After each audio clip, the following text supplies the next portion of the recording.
It's lunchtime. Do you know where your sandwich is?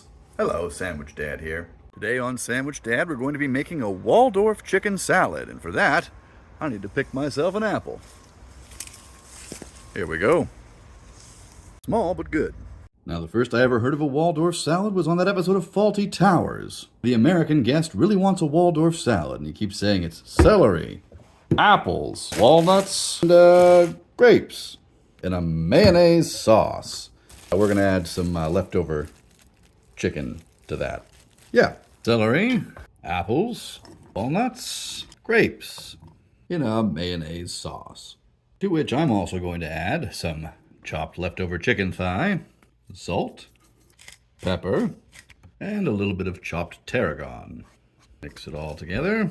It feels very textural, that's for sure. Whenever I think of this recipe, possibly because I saw it on Faulty Towers, it always reminds me of the 70s. Feels like a very 70s salad.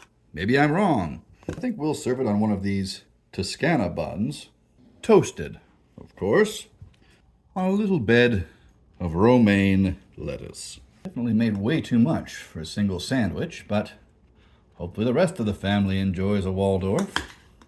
Stack it as high as we can. Put the hat back on.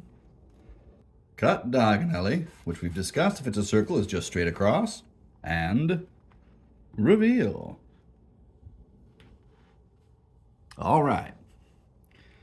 Now, maybe this was the incorrect vessel for such a hefty and textural sandwich, but still looks pretty good, so taste test.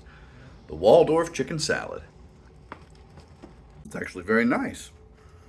Very light and refreshing. I think I could have cut everything a little bit smaller, and that would have made it a bit more manageable, but this is actually a really great sandwich. A great summer chicken salad recipe. Who knew? I'm going to give it